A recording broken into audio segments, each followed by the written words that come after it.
इंसानी जन्म का लक्ष्य है, इसके अलावा कुछ नहीं है। तो क्या है असत्य, क्या है सत्य, अच्छी तरह समझ लो। क्या है असत्य? हे अर्जुन, इस संसार में जो भी चीज इस आंखों से दिखाई दे रही है, कोई भी वस्तु, जड़ वस्तु जो तुम्हें दिखाई दे रही है, ये शरीर, ये काया, ये माया, ये जो कुछ भी तामझाम तुम्हें दिखाई दे रहा है, वो सब असत्य है, वो सब असत्य है। और सत्य क्या है?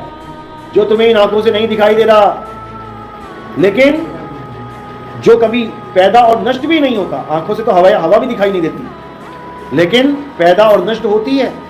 आंखों से तो आसमान के सूक्ष्म तत्व भी दिखाई नहीं देते, लेकिन पैदा और नष्ट होते हैं। इसी प्रकार जो चीज पैदा होती है और जो नष्ट हो जाती है, हे अर्जुन, वही असत्य है। जो भी तुम्हें आंखों से दिखाई दे रहा है वो सब असत्य है। जो भी चीज बदल रही है, पल पल बदल रही है, वो सब असत्य है। जो पानी के द्वारा गीली हो रही है, जो हवा के द्वारा सूख रही है, जो अग्नि के द्वारा जल रही है, वो सब असत्य है। जो अस्त्र शस्त्र के द्वारा काटी जा रही है, वो सब असत्य है। और सत्य क्या है? हे अर्जुन, ये आत्मा ही सत्य है। इस आत्मा को ना तो कोई अग्नि जला सकती है, ना वायु सुखा सकती है, ना जल भिगो सकता है, ना अस्त्र शस्त्र इसको काट सकते हैं। हे अर्जुन, इसी सत्य को प्राप्त करने के लिए तुम ऐसे गुरु की शरण में जाओ जिसने इस सत्य का अनुभव किया। और ये सत्य आत्मा है, इसी आत्मा का ही सारा खेल है। इसीलिए बोला गया, हे अर्जुन, अध्याय 3 17वां श्लोक, जो अपनी आत्मा में रमण करते हैं, जो अपनी आत्मा में तृप्त हैं, जो अपनी आत्मा में संतुष्ट हैं, उनके लिए कोई धार्मिक कर्म कर्तव्य लागू ही नहीं होता।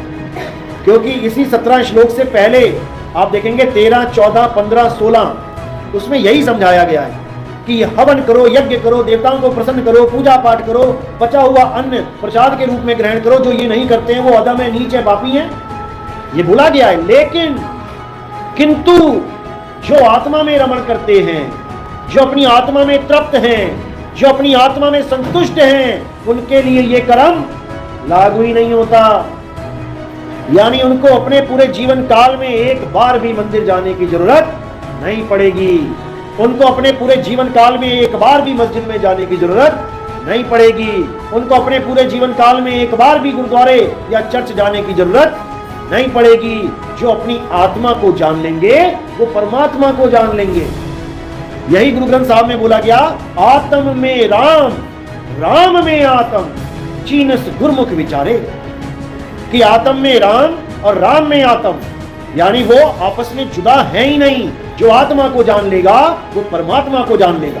यहां पर जीवात्मा की बात नहीं हो रही है, यहां पर आत्म तत्व की बात हो रही है। क्योंकि आत्म तत्व और परमात्म तत्व एक ही हैं। और उसका ज्ञान कराने वाला, उसी को गीता में तत्वदर्शी बोला गया है। तत्वदर्शी मतलब जो असत्य तत्व को और सत्य तत्व को दोनों को जानता है, वही इस काया को ही सत्य मान के बैठे हैं। तो वो इन पंच भौतिक तत्वों वाले तत्वदर्शी हैं।